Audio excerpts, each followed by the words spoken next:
Great. So thank you so much, everyone, for joining us this morning.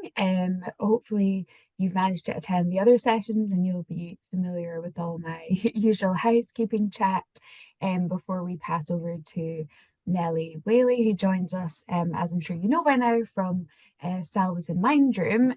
Today, Nellie is going to be kind of rounding up the past three sessions and pulling them all together into a session around fostering inclusive conversations in the workplace.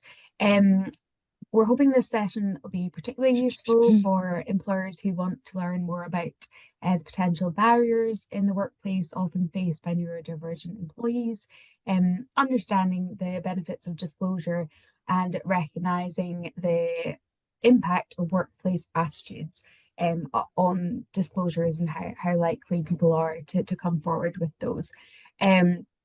So I will just touch on a couple of little housekeeping points and then I will pass over to Nellie and she can take us through the last session. As always, if you have any questions, please do feel free to put them in the chat throughout. And I'm sure there will be some time for a couple of questions at the end. In the usual way, please make sure you're muted so we can limit background noise. And just to let you know, today's webinar will be recorded. So if you have any questions about that, please do seek out the Burness Poll privacy notice, which is on our website. So I'll just pass over to Nellie just now. Thank you very much. Thank you so much, Victoria, and a warm welcome to everybody this morning. Really happy to be here for the last fourth session of our deep dive into neurodiversity, and I hope you all have enjoyed the session so far.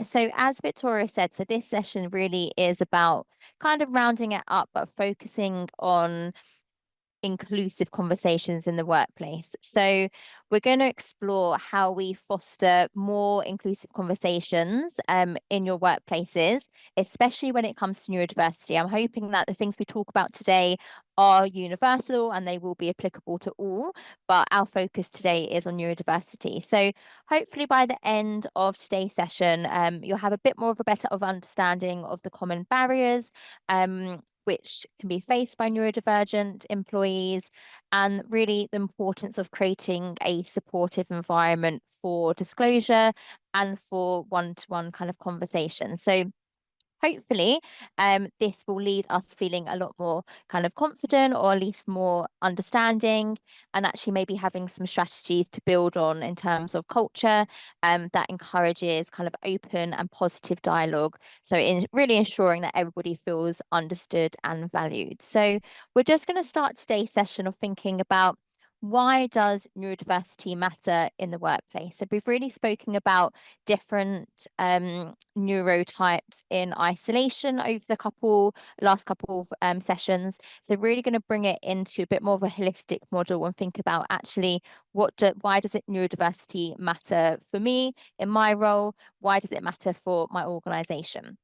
So just to highlight a few prevalence rates to begin with, because I would have mentioned some of these whilst we had gone through the sessions on autism, ADHD, dyspraxia, and dyslexia, but there are a few more neurotypes, of course, to consider. So on this screen, this won't, have all of the statistics and all of the neurotypes, but it just gives you a bit of a flavor.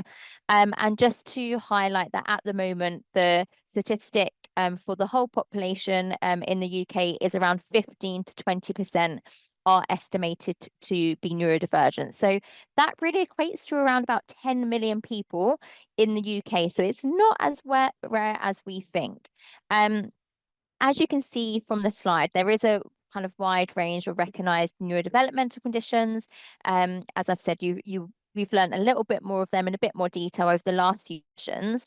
It's not intended to be fully comprehensive, but it just gives us an indication of prevalence rate. So just in terms of statistics as well, I have used the most conservative estimates. They do somewhat vary, and some can be higher, some can be lower, but these are conservative, which are a lot more consistent. And again, if anybody's interested, I can always give statistics and the references following the session. So I'll just read them out for everybody. So at the moment, it's around 1 to 2% of the population are autistic, 10% have dyslexia, 5% of the population have dyspraxia, 3 to 5% have fetal alcohol spectrum disorder. So what this is, it occurs when a developing fetus is exposed to alcohol in the room, in the womb. 2 to 7% of the population have ADHD. But it's around 1 to 2% have Tourette syndrome. 6% have dyscalculia or dysgraphia. 7% a mental health condition. And when I say this is statistics linked to personality disorders. And so it's those kind of which have been diagnosed specifically as a mental health condition, not an associated co-occurring condition like anxiety. So just to let you know. 5% is acquired brain injury and 2% is an intellectual disability.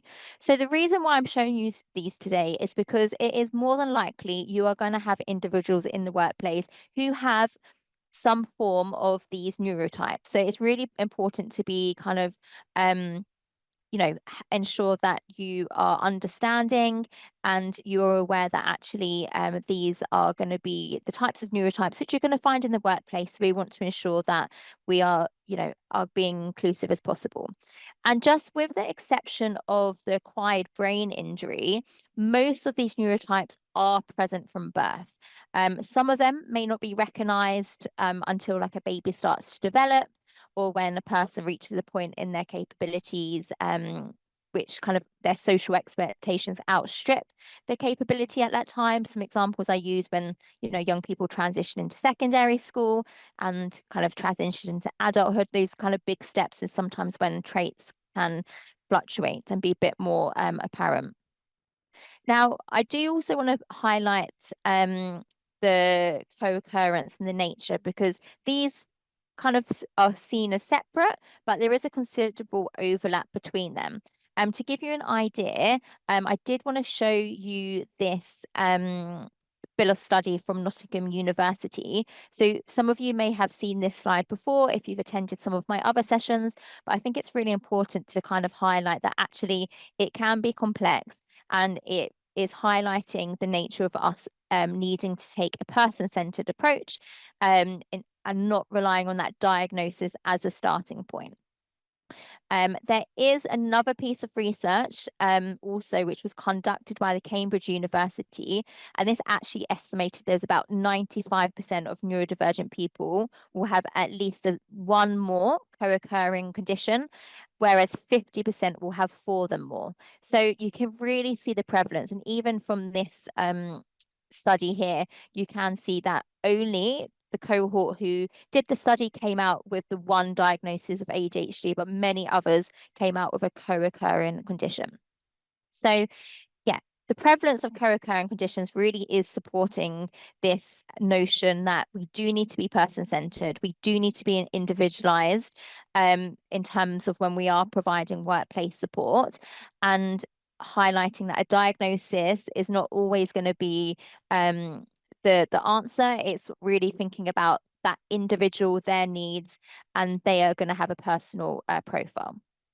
So that's the prevalence. That's kind of why it matters in terms of the statistics. But I also wanted to highlight actually the reason why it also matters is in terms of some workplace attitudes and practices. So let's take a closer look at some kind of key statistics on workplace attitudes and practices when it comes to neurodiversity. So what you can see on this slide, these statistics highlight both the challenges and the opportunities that we have in fostering a more inclusive workplace. So as you can see, 50% stated that they wouldn't employ someone from a specific minority group. So this statistic really reflects that there is still some significant bias when it comes to recruitment. And really we want to imagine actually the talent and the innovation that we're losing simply due to kind of preconceptions or a lack of understanding. So this is when it really becomes kind of that education and awareness really becomes so crucial. The next one here, so 71% of leaders hadn't accessed any relevant training in the past year. So as we know, without the relevant and necessary training, it's quite difficult to build an inclusive culture. So really leaders can set the tone, and when they're not quite equipped with the right knowledge, it can trickle down to across the organization. Next one here, so 69% of managers reported non-disclosure as an issue. So what this reflects to is that there can be a lack of disclosure, and that can be due to fear and or mistrust. So it could be actually a belief that the workplace won't accommodate their needs. So we're going to explore this in a little bit more detail as we go on. So we're thinking about how we can create a safe environment that can encourage disclosure and ultimately support both individuals and teams. Next one here. So 65% of managers reported that they don't have enough knowledge to support neurodivergent staff. So this is quite a huge gap. So this lack of knowledge leads to kind of ineffective supports. And this is why it is so important to invest in things like training or resources.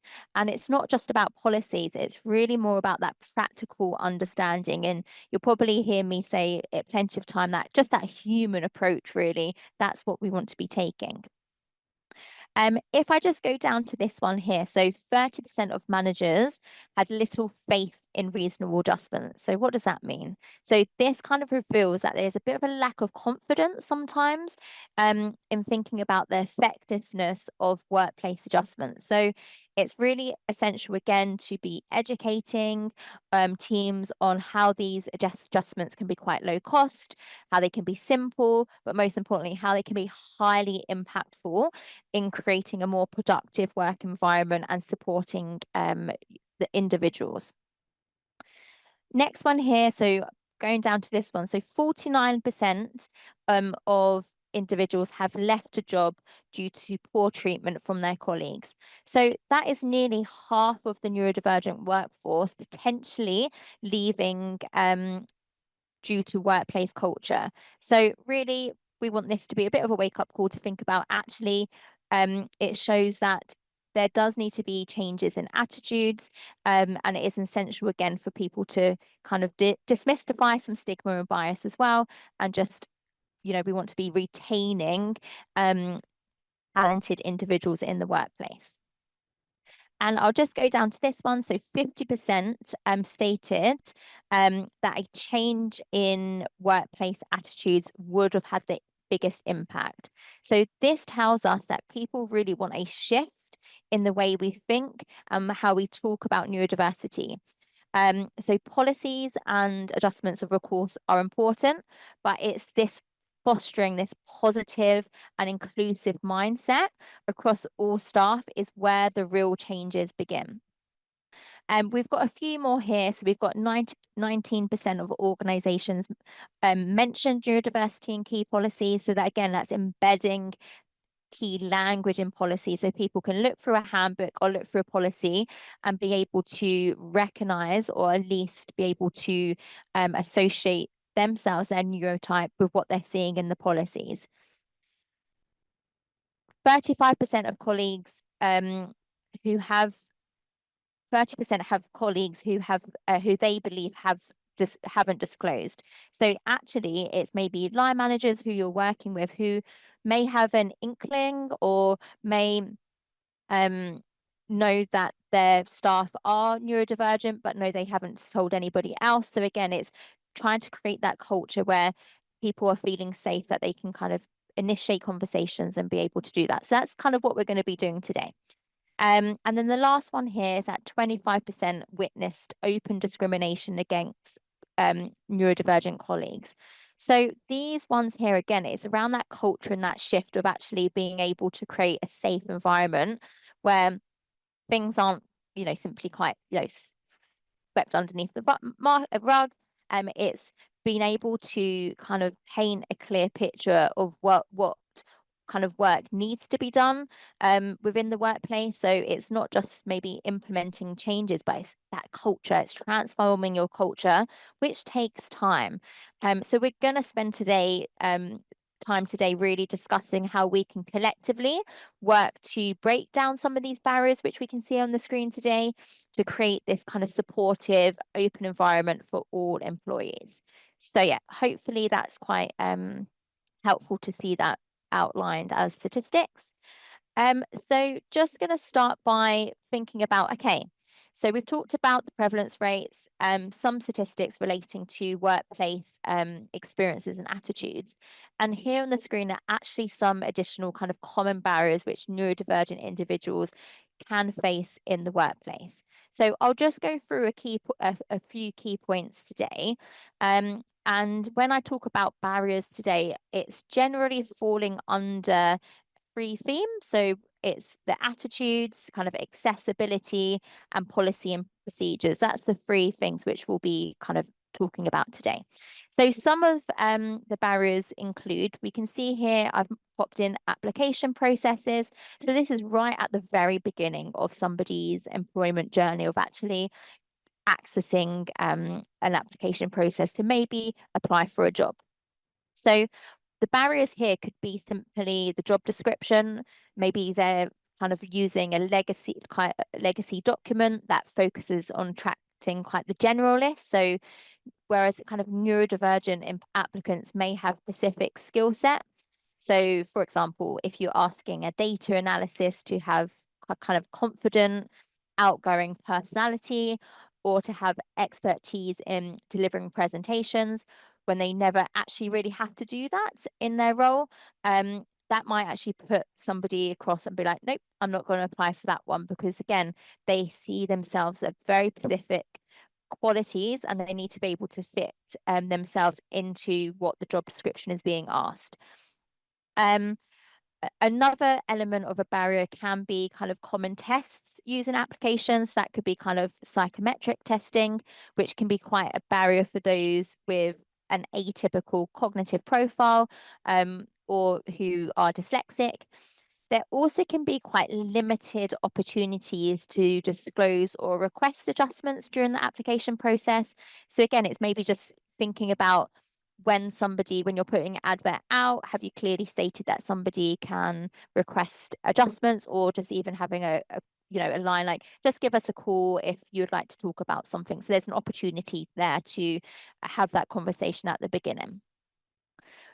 When we think about interviews, so sometimes it can also be the interviewees who actually lack that specific understanding of neurodivergent conditions. So it might be that they're focusing on that personality or communication skills instead of somebody's actually kind of that experience and qualifications. So the interviewer's judgments may be based on, the neurotypical behaviors.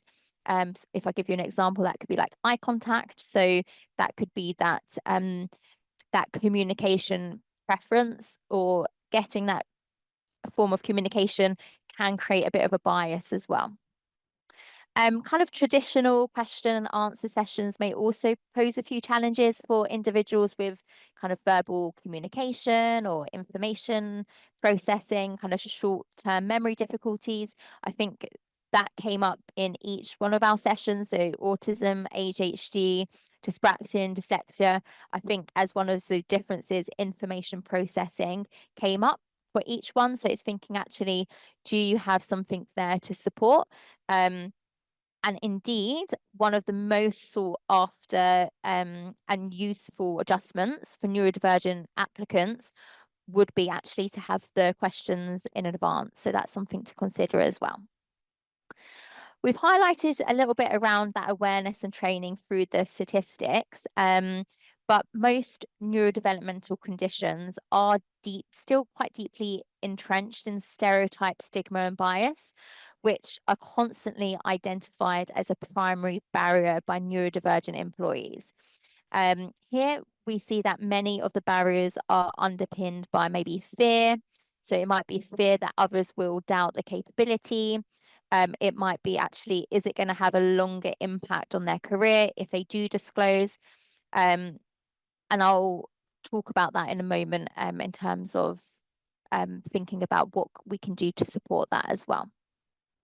I had mentioned in the slide before a few statistics, but even just going back to that 65% of neurodivergent employees fear experiencing discrimination from their management and those kind of concerns about the reactions of others. So that can kind of come in place when we're thinking about awareness and then kind of that going into the next step of actually disclosing.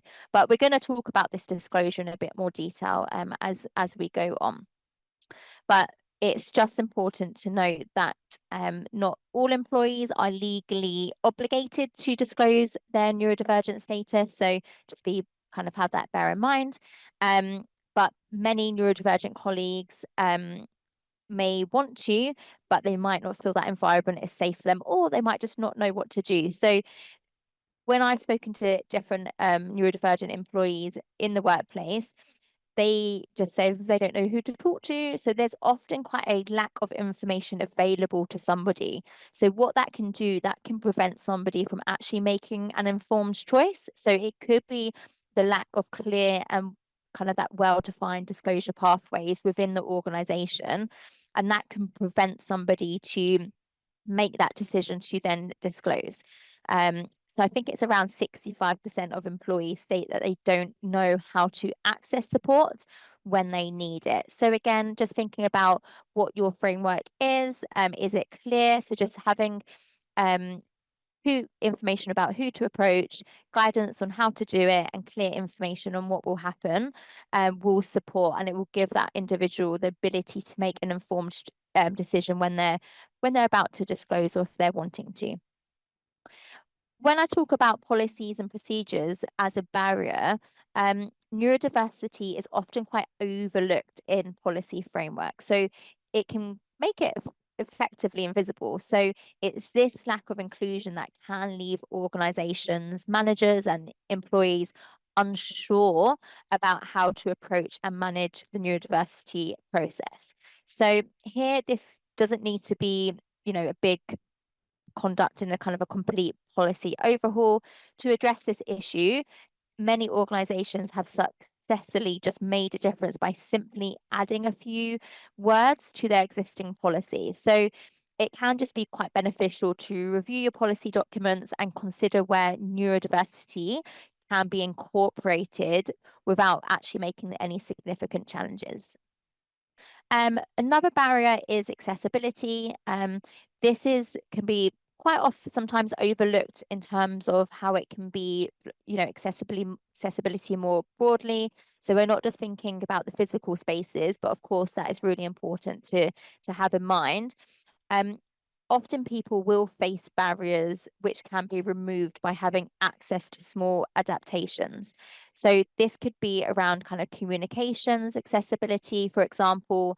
So if there was a dyslexic member of staff, which they may have issues with kind of reading documents, but when they have access to text-to-speech software, that barrier is removed. So it's thinking about here, it's just useful to think about how you can enhance accessibility across your organization. So that includes physical spaces, your digital platforms, and the technology available as well.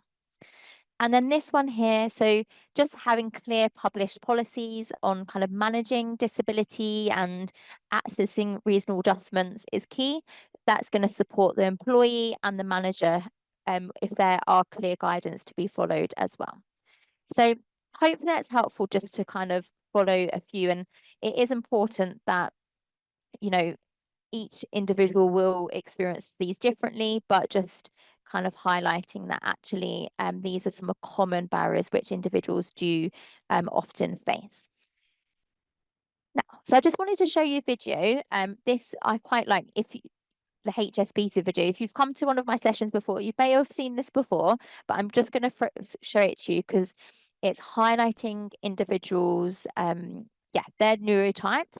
But what you'll notice in the video is that encouragement, like for them, encouraging you to talk about neurodiversity, and that's what made a shift in this organization. So I'm just going to play the video. I have reshared my screen again, so I'm hoping, and I've clicked the sound, but if for any reason the sound isn't working, I'll just invite Enya or Victoria to just let me know, and I'll make sure that's it's working. If a person were to say to me, wow, you're really good at thinking about concepts, for example, the equivalent of that for me would be to say to a person, wow, you're really good at breathing. People think that you're thick. They think that I can't read. That we're dumb, that we're slow, we're uneducable.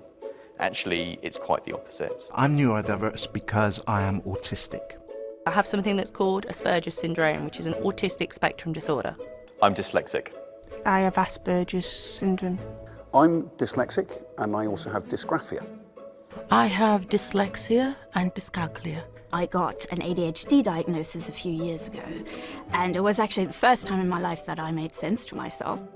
I just think it's the way my brain's wired up. Just wired differently. I am not seeing what everyone else is seeing. There's obviously a huge advantage to that, but we've only learned to appreciate this potential over the last few years. One way of understanding neurodiversity is if we've got people who we call normal, we call them neurotypical, they can see the visual spectrum of colours going from red to indigo. Neurodiverse people, they might not be able to see blue, but they can see in infrared. Now you've got somebody in your team who can see in the dark. Do you want to have that person in your team? Of course you do. Many of my strengths, I believe, come from my autism. I'm good at retaining knowledge. I know where to find the knowledge. My brain is incredibly logical. One of my main traits is I can take lots of different sort of level 2D drawings and then make them into a 3D model in my head and be able to spin them around. I'm very good at spatial things. I built a kitchen in our house 12 years ago, bought all the bits from IKEA and fitted the whole thing. And somebody said to me, well, where did you make a plan of that? I didn't. I did it all in my head. So ADHD is basically like watching 30 different channels at the same time and somebody else is holding the remote control. I am calm in situations where a lot of other people get really anxious. There's limited fear to actually make a decision, which I sometimes find very helpful in a business context, because sometimes we just have to decide something to be able to move ahead. I can hold very large, very complex systems in mind. The way I look at the world is black and white. It's not the grey areas in between. I can think logically, I can think straight down the middle, and it brings the team in together so that it's not going round and round in circles. I think one of the biggest challenges for me is that neurological differences are invisible. Don't assume everyone else, just because they look like you or they have a similar job or that they think in the exact same way. I would say definitely don't be afraid to talk about it. For me, I would say speak to your managers and let them be aware. And I think by doing that, it makes you more confident and more freer. It's not something that all of us are easy talking about, but the more we do talk about it, the more people understand and will appreciate the different abilities and the different gifts that neurodivergent people can actually bring to HSBC. So If a person following that, I want us to think about, okay, so what are the benefits of disclosure if you were an employee? So here I've kind of listed a few. So if you are there as a neurodivergent individual and you're thinking, actually, why should I disclose, or what would the benefits be for me? So I've highlighted here, and when I talk about disclosure today, what I mean is about employees sharing information on their neurotype with their employer. So disclosure is not simply about employees sharing neurodivergent status. It's really about fostering that supportive and inclusive culture by implementing appropriate systems and processes. So it's really making sure that everyone in the organization, particularly kind of that frontline managers and supervisors, have the confidence and competence to kind of handle disclosure effectively. So you'll see here on this screen, there's a few benefits. So not going to go into these in detail, but just wanted to highlight. So here, and this has been compiled, by the way, by a piece of research which explores the experiences of neurodivergent employees during this disclosure process. So the first one here, we've got understanding and acceptance. So by disclosing their neurodivergent status, individuals can foster an understanding and acceptance of their unique strengths and differences amongst their colleagues and supervisors. So what this can do, this can kind of lead to improved working relationships, it can reduce stigma, and it can create overall a workplace culture which the neurodiversity is being talked about. The next kind of benefit could be that disclosure actually enables neurodivergent individuals to request and to receive appropriate adjustments that can kind of level the playing field and enhance their productivity and their well-being. So these could be things such kind of flexible working hours or assistive technology or modified communication methods or maybe changes to their working environment. The next one here, so responsibility to self and others. So disclosure allows neurodivergent individuals to take responsibility for their own needs and advocate for their own rights. So it's this kind of open communication about their neurotype that can ensure that their well-being, their productivity and overall job satisfaction are prioritized. So it's them benefiting both themselves and their team as well. Whereas others may actually feel quite responsible to act as authentic, visible role models for others, particularly in more kind of junior staff, as this can be, a little bit more challenging in terms of stereotype, stigma, and bias. And they, might want to act as a source of inspiration and promote agency as well. Yeah, so that might be something where somebody wants to do it, not that they should have to. Here we've got managing and sustain employment. So disclosure provides an opportunity for neurodivergent individuals to effectively manage and sustain their employment. So it's sharing information about the neurodivergent traits that then can proactively address any, maybe it could be performance or communication differences, and then work collaboratively with their employer to find out suitable solutions. Alternatively, the person may work with their employer to maximize opportunities that plays to their strengths and their skill sets. So we're going to talk about that in a bit more in a moment. Mental health and well-being, of course, is extremely important. And what disclosing can do, it can positively impact somebody's mental health and well-being because it allows them to express their authentic self. So it reduces the stress of maybe hiding or masking the neurodivergent status, and then it fosters a bit more of a sense of belonging within the workplace as well. There is, of course, legal protection. So from the other sessions, you'll probably remember just me referencing to the Equality Act. But in most countries, disclosing a neurodivergent condition may provide legal protections against discrimination and ensure that individuals do receive equal opportunities in the workplace. So again, it's that relating to neurodivergent conditions being a protective characteristic of the Equalities Act. And again, if individuals are aware that actually once they disclose, they should be able to assert their rights and then kind of seek appropriate support if necessary as well. Next one here, this is quite an interesting one because what disclosure can do, it can help individuals assess the fit between their neurodivergent traits and the organizational or the requirements of their actual role. So it can allow somebody to make an informed decision about their career path, maybe their job role, and their work environment that aligns with their strengths and accommodates their specific needs. Now, lastly, in certain roles in different industries, having a neurodivergent condition can be seen as an advantage. It might highlight unique perspectives. It might be their cognitive strengths, their abilities that contribute to kind of problem solving and innovation, creativity, that thinking out of the box thinking. We saw some of those in the video we just watched.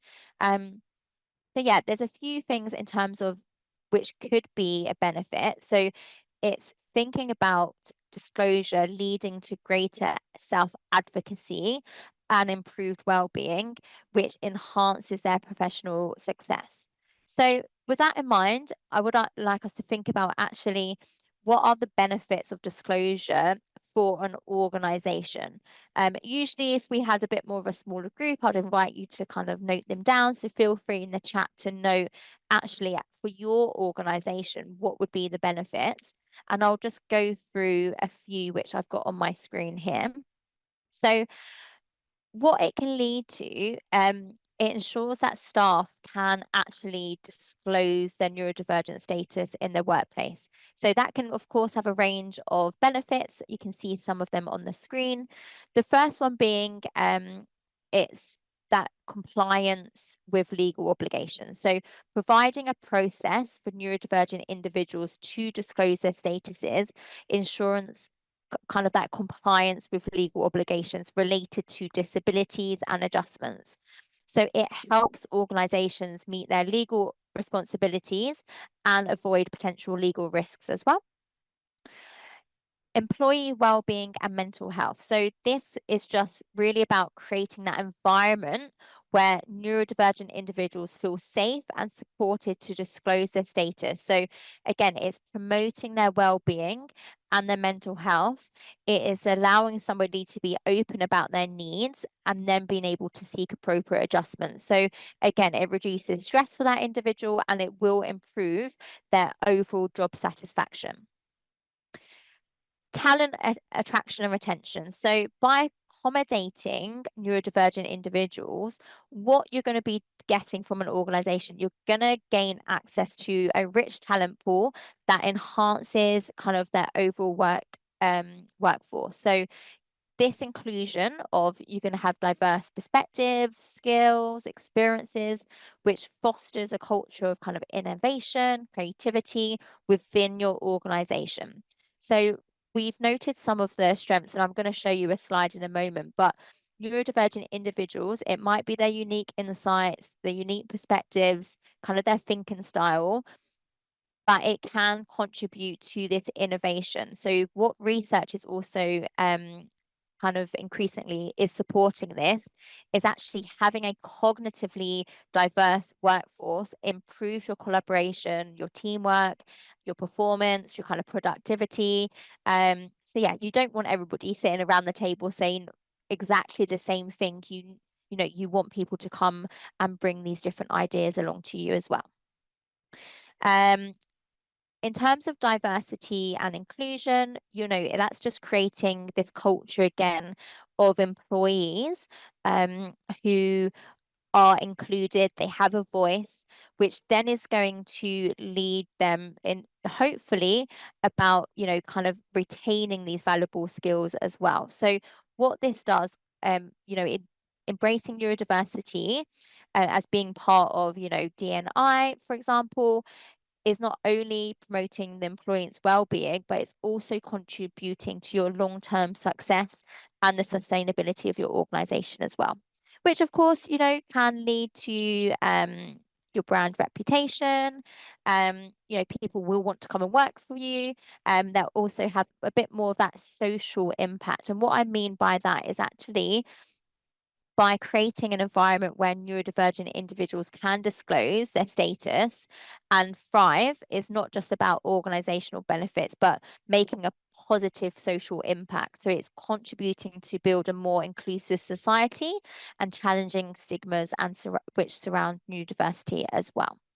So hope that's helpful to see some of the benefits for the employer, benefits for the organizational as well. And I just want to highlight some of these in terms of when somebody actually will disclose during their career. So here are some statistics on when people actually do disclose. So the highest number here is after starting a job. So that's around 46% of individuals. There is one other paper which I found, I haven't put the statistic on this page. It actually suggested that 32% of people don't ever feel able to disclose. So just to kind of keep that in mind, and that might be through some of the barriers we've talked about this morning. So I think looking at these statistics, we're thinking and talk, you know, the reason why this session is kind of put about is bringing it together about encouraging early conversations. So that could be kind of right at the beginning during the kind of the application process. Because that can just create straight away an inclusive and transparent process. It supports somebody to communicate their needs, and it also communicates your commitment as an organization to neurodiversity, because you're providing information about what is available. So again, it's fostering an environment that encourages disclosure from the outset. So this, of course, then will lead to better understanding as that individual will go through your organization. And again, that will support if the kind of recruitment processes as well. So that could be kind of through the job interview as well. So thinking about that in mind, I just wanted to kind of wrap up a little bit about thinking about the barriers that individuals may face when disclosing. I've talked about the more kind of the bigger ones, but actually when it's linked to disclosure. So we've talked about what are the benefits to them, but actually there can be quite a lot of barriers which can be in the way, which may potentially stop them from doing that. So the top line here, that really relates to people's anxieties and fears. So many neurodivergent individuals really hesitate to disclose their condition due to fear and feelings of vulnerability. So what this means is that they're worrying about their negative reactions on judgments or misunderstandings from their colleagues, the supervisors. So it's really us thinking about this process of disclosure that does require a great deal of trust, because we need to be aware that somebody may have had negative experiences in the past as well. So it's really about having us being able to have that really open human opportunities for one-to-one support and dialogue as well. So this is hopefully helpful to see some of the barriers. We're not going to go into detail about this today, but these are things which can be worked on. So these barriers can be removed so individuals can then feel safe to be able to disclose. So just going to go to the next slide here. So just going to go here. I just want to notice that there is also something which is called the perception gap. So what this is meaning that an individual may have a perception and then the organization might have perception. So this is actually from the Institute of Leadership and Management. So as you can see here, these are statistics which highlight what neurotypical employees had said and then what neurodivergent employees have said. So here's just a few examples. So does the organization behave in ways which excludes neurodivergent employees? So neurotypical individual said 28%, and then the neurodivergent individual said 47%. Next one. Does the organization promote practices that are inclusive to neurodivergent employees? So 34% of the autistic employees stated that, and then 71% of neurotypical employees. Next one here. So does the organization ask employees if they need reasonable adjustments? Again, 74%. So the higher figure were from neurotypical employees, and then 50% were from dyscalculia employees. So again, there's sometimes a different perception from different groups. So it's just important to highlight that as well as part of this conversation. When we've spoken about the neurotypes, I just want you to keep in mind these common differences. So this can really help us support actually what is needed to be in the workplace. So from the last 3 sessions we've done, all of these would have come up in terms of a difference. So even if you have these 6 in mind, now I'm not going to go through these in detail, but I do want us to think about actually, if you think about sensory sensitivities, that could be the loud, noises, access to headphones, it could be lighting. That's going to support a neurodivergent individual. Think about information processing. So that might be relaying information in bullet points or in a video, for example. having opportunities for being aware of emotional regulations. That could be having a quiet room available. It could also have, that walk and talk meetings, for example. Another one is having mental health and well-being. We know that is something which 50 to 70% of neurodivergent individuals, their mental health could be impacted. So important to have that on the forefront. We know that executive functioning can be sometimes a difference for individuals. So that might be their planning, their time management. So think about what reasonable adjustments can support this. What can you put in place so that that isn't a barrier for an individual? And the last one, just thinking about different communication styles and preferences, as well as that social interaction as well. So if you think about these 6 and think about what can be put in place to support, I think you're going to, that's just going to be fantastic and create that culture. And the next thing I wanted us to do, because more often than not, the conversation might start with this: what are the differences? What are the challenges? What needs to happen? But also, we do need to reflect that let's focus on the strengths. So whilst we have discussed the barriers neurodivergent individuals have faced or may face, it's equally important that we're recognizing these unique strengths that they bring to the workplace. So neurodivergent employees often excel in many different areas. We can see some of these listed on my slide here. It could be creativity, it could be problem solving, and that might be attention to detail and that innovative thinking.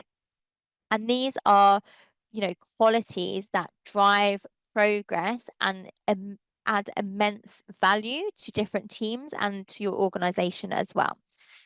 However, these strengths can only really shine in an environment that fosters inclusive conversations. So hopefully from us getting to nearly the end now, we have a bit of an understanding of what I mean by inclusive conversations. But what it is, it's about creating a space where all employees feel comfortable about sharing their needs, maybe their ideas, what concerns they have, without fear of judgment. So when we invite an open dialogue, it's that active listening, it's being able to respond with empathy, and that's going to empower individuals to bring their full selves to work. So for neurodivergent employees, this can mean discussing the adjustments they need, or simply feeling understood and supported. So inclusive conversations are not just nice to have, they are essential really in unlocking the full potential of every member of the team. So I'm not going to highlight each strength here, but I think that everybody will hopefully be quite familiar with what you're seeing on the screen here. And I just wanted us to kind of end today's session with just thinking about, okay, we've talked about inclusive conversations. We've really talked about disclosures. We've brought together maybe some of the differences. What can you do now in terms of an approach to neuro-inclusion? So one of the things which you're kind of doing today already is that building that awareness and providing education about neurodiversity. So what that's going to do, that's going to really help promote that understanding. It's going to help empathy and acceptance among employees. Thinking about how you can adopt your inclusive recruitment practices, which involve considering kind of those diverse talents and abilities during the hiring process. What I'm going to do as well following the session, I've got 4, I think, short videos, and they're just, I've got 5 neuro-inclusive ways to support your onboarding, 5 neuro-inclusive ways for recruitment. So I'm going to show you these 5 videos and you can just have a look at these in your own time as well. So yeah, it's thinking about what you can do. And that relates to kind of onboarding and somebody's career development as well. So it's crucial that individuals are able to kind of thrive and stay in their organization, but being able to progress as well. So that kind of promoting career development opportunities, of course, really important. I think I've talked about accessibility quite a bit over the last few sessions, but it's really vital. So that's including the physical accessibility as well as your digital accessibility. That might be for communication tools, it could be software, information systems, things like that. Just maybe go have a quick look at your policies, think about actually developing inclusive policies which include neurodiversity, can be really helpful. Have voice and engagement, so valuing the voices and perspectives of neurodivergent employees. That might be having a neurodiversity working group or neurodiversity champions, which we can see here in your workplace. Because that's really designed of actually having designated neurodiversity kind of champions within your organization, which can support with guidance and support as well. With reasonable adjustments, I think it's making sure that they're quite clear, that, you know, people have access to them. And for you, if you're a line managing, knowing what can be as a reasonable adjustments, that again, flexible working hours, maybe a workplace accommodation, having assisted technology, that kind of thing, to have that in the conversation. And then the last one here is kind of that kite marks and standards. That's really thinking about seeking external validation, which demonstrates the kind of neuro-inclusive practices. So yeah, hopefully just having this as part of the conversation, and, you know, hopefully these sessions will go out of these sessions, that there's conversations happening in your organizations. That's what you know, we'd really hope from holding these sessions over the last couple of weeks. So yeah, it's been able to unlock the potential of every individual, promote that diversity, that innovation, and create a workplace that really is celebrating unique contributions of all employees. So that is me for the last session. I'm going to leave this last slide on, which just highlights a few more features of best practice, just because I think it's quite helpful to have. Some of this is relating to kind of disclosure pathways. So I'll leave that on, and then we've got about 7 minutes for some Q&A. So I'll just see if there's anything in the chat. I can see Victoria's popped up now. So yeah, if there's anything I can support with. So yeah, the first question is, what ways would you suggest to combat unconscious bias in a panel if candidates are disclosing during, or I suppose prior to, an interview? Yeah, I think, you know, we all somewhat might have that unconscious bias, and it might come out least expected, you know, and I think it's just being able to be present and offer an opportunity to be completely not judgmental, empathetic, and just focus on the skill sets relating to the actual job role. So it might just be taking away completely personal characteristics, like I mentioned earlier, like that personality traits, people looking at you, just thinking about actually what can that person do. And it might be changing up the way you actually do interviews to ensure that bias doesn't come out. So it might be actually asking the applicant to demonstrate their skills instead of maybe asking kind of Q&A questions, because then you're getting that individual to showcase it, which might just completely remove that bias to come out at any stage of the interview process. Yeah, thanks. And I think whenever we're kind of speaking to clients about this, we always highlight, as obviously you have today, Nelly, the importance of giving managers or hiring managers training around this sort of stuff, and kind of highlighting and bringing into sharp focus the potential for subconscious bias to influence decision making, and almost empower those managers to challenge themselves on that. So, you know, it may be if they've had training and it's something they're aware of, it might become conscious that they then think, oh, actually, you know, why do I think this? I'm going to kind of pull myself up on that, and as you say, Nelly, stick to sort of the objective job criteria and the skills that are actually required for the role, not just whom they happen to have a personal connection with. And obviously that, I suppose, not here to talk about this today, but that kind of carries over into other protected characteristics as well. So yes. The next question. So somebody says, random thought. I may have misinterpreted things, but listening to your last few sessions, I've come away with the impression that as adults, the ability to be reviewed and assessed for neurodivergent conditions may be more difficult than it is for people going through school systems. So there may be a situation, or there may more likely be a situation where older people don't know that they might have these conditions. And somebody said, and the same person says, with that in mind, could we see situations in the future where age discrimination kind of comes into play? And I think someone else has rather helpfully noted that for this reason we should sort of aim for inclusivity as a default rather than to wait for people to disclose and then put adjustments in place. So just to see if you have any thoughts on that in particular. No, thank you for, whoever put that in, because I think that's really important to acknowledge that actually there will be many individuals who won't have any form of a diagnosis. And, as I mentioned, it's somebody's right to keep them to themselves as well. And for adults going through the process, it is around 3 years at the moment for the NHS neurodevelopmental pathway.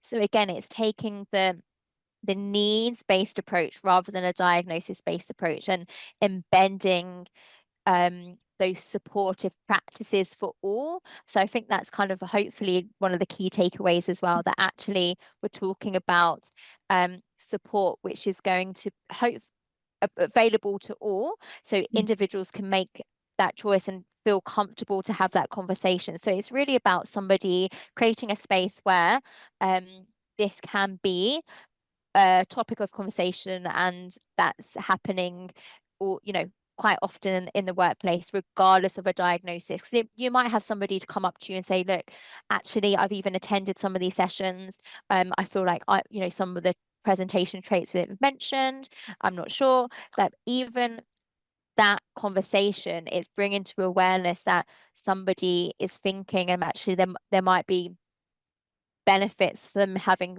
different reasonable adjustments to support them in their role as well. So needs-based, apart from a diagnosis, especially within adults, I do think it can take a bit longer, just in terms of what the just the waiting list is at the moment. Yeah, and just from a legal perspective, I suppose, to briefly comment on that, in terms of the protections under the Equality Act, it's worth noting that there's not a requirement for a formal diagnosis, provided that the, I suppose, the impairment, I use that word because that's the word used in the legislation. So apologies for that, but as long as it meets the criteria, in terms of having kind of an impact on a person's day-to-day life and being likely to last more than 12 months, absolutely, then it can still qualify as a disability, and therefore benefit from the protections of the Equality Act. And actually a formal diagnosis wouldn't necessarily be required. So we normally would just operate on the basis that we should be acting as if the protections apply, and allowing kind of staff to benefit from those protections. Absolutely. Thank you. There's just one more question. Oh, sorry. No, just we've hit 11 o'clock, but I'm just if it's a question we can answer, absolutely, but I don't want to keep people here if they need to shoot off. Okay, so when someone discloses, should we be providing external needs assessments in addition to occupational health assessments or cognitive function assessments? So would you recommend that as a matter of course, or is it more for the individual to kind of?